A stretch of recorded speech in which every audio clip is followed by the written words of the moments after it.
Hey everyone, I'm back, and today we're going to be talking about Robin Hood. And this movie came out in 2010, and it's directed by Ridley Scott. And I was looking forward to this movie simply because I like Ridley Scott. And the only thing that I've seen from him that I don't like is Alien Covenant.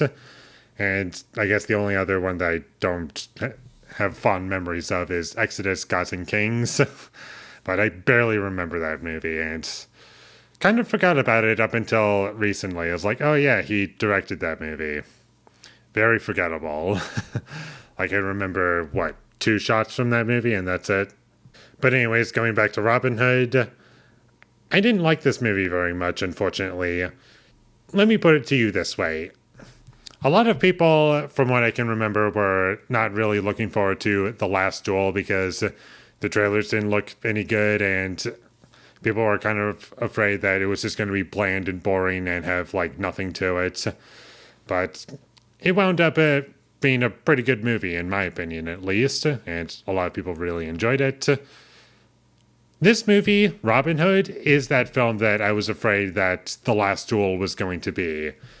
It's not entertaining, it's boring, it's bland, the characters aren't interesting, the action scenes are not incompetent, but there's nothing particularly memorable about any of them. And you see on the poster that Russell Crowe has a bow and arrow, who plays Robin Hood, and you're expecting him to like use it a lot, and he really only uses that weapon like twice in the entire movie, or at least in two different scenes, and that's it.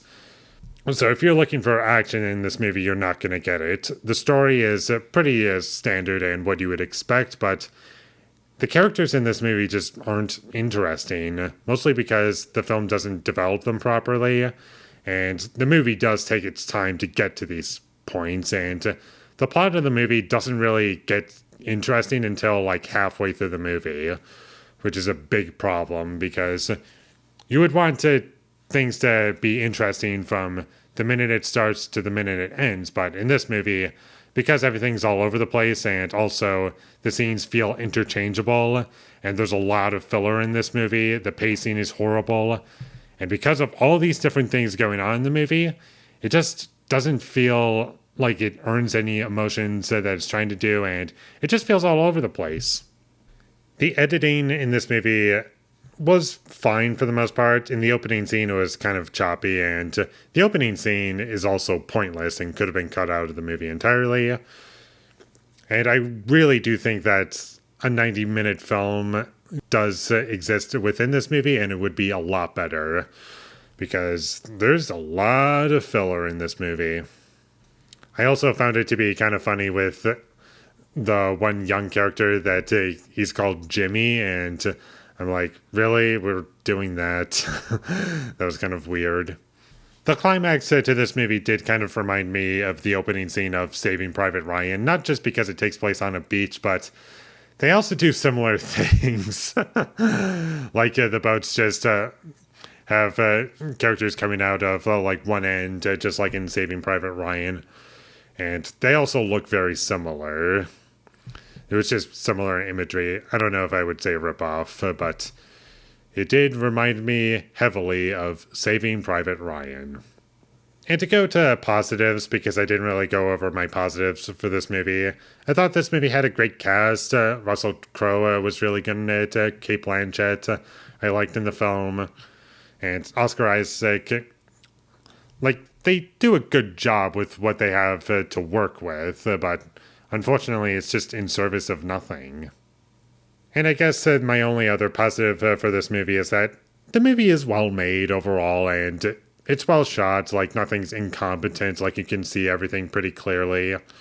And that's mostly what's good about the movie, is that it's technically well made, but in terms of a story, there's just nothing here. And one last thing to mention, I really did not like the music for this movie. I just found it to be very weak and forgettable, which is very unfortunate. And that's about all I have to say about Robin Hood from 2010. It was boring, offered me nothing, could have skipped this movie entirely, and my life would be no different. So You don't need to check this movie out. There's nothing special about it. Just watch something like, I don't know, Gladiator or The Last Duel. If you want a period piece movie from Ridley Scott, those are much better. Or if you want sci-fi, just watch Alien or Blade Runner. Those are infinitely better. Or something as simple as Matchstick Men. Like, those are great. Or Black Hawk Down.